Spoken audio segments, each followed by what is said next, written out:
Dwight D Eisenhower met with extraterrestrials in 1954 and in 1955, and they told him to stop making nukes. Let me explain.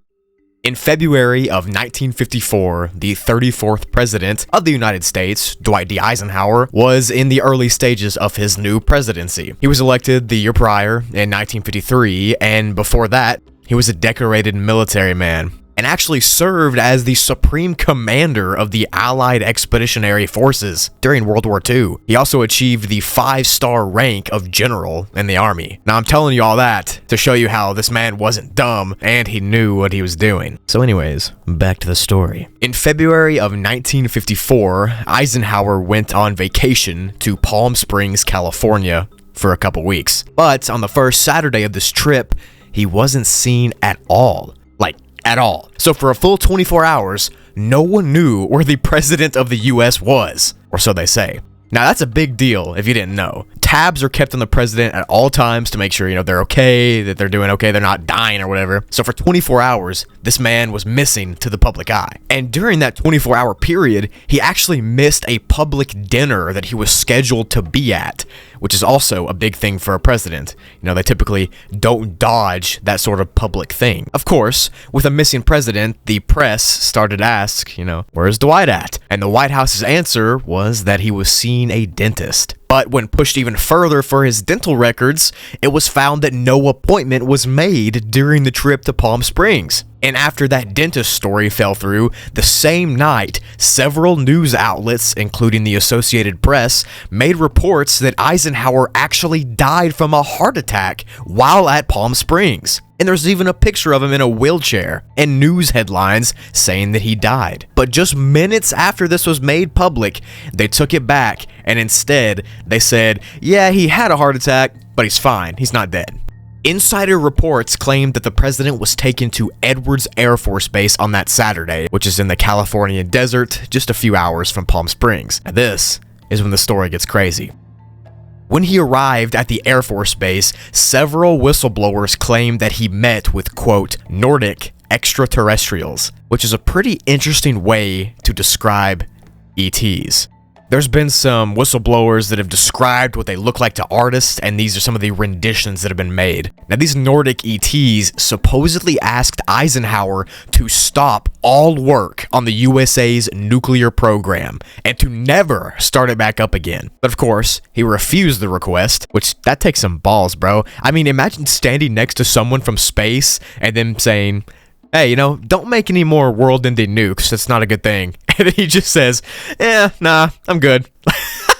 That'd be so funny, dude. The crazy thing is that this interaction with Nordic ETs in 1954 isn't even the only interaction that Eisenhower had with ET life. Because a year later in 1955, it said that the president met multiple times with different races of ETs. These races were not Nordic. These meetings took place at Holloman Air Force Base, which in and of itself has been a hotspot for UFO activity. And this base is in New Mexico, not far from the Roswell UFO crash site. According to a few more whistleblowers, this second meeting at Holloman's with the ETs was the first meeting with the Greys. Now, during this meeting, the whistleblowers on the case say that the Greys gave Eisenhower's administration extremely advanced technology as some kind of treaty. Now, in turn for this technology, the Earth would provide the aliens with some sort of minerals and pretty much just resources from the Earth we would give to them, and supposedly allow them to abduct people. And during this meeting, the public was told that the president was on another vacation, and that's why he wasn't being seen or attending events. People inside and outside of the Holloman AFB claimed that 3 UFOs touched down and landed at the base during the meeting. And once they did, the president supposedly toured one or multiple of the alien ships. Now, of course, all of this information is coming from whistleblowers, reports, and from people who were there at the time. So you may think some of it's embellished, but there's no way that it all is. And the years after meeting at Holloman's, there's been many UFO sightings and encounters near and around the area. And there's been one important person who says that all of it actually happened. And this person is the most credible witness on the case. Her name is Laura Eisenhower, and she is Dwight Eisenhower's great-granddaughter. Laura has kept her story straight for her entire life and claims to have interfamilial knowledge that confirms this meeting with ETs. She's appeared in multiple interviews, TV shows, podcasts, and told the story that you're about to hear. It's pretty insane, so buckle up. Do you believe that your great-grandfather, Dwight D Eisenhower, signed a treaty with extraterrestrials?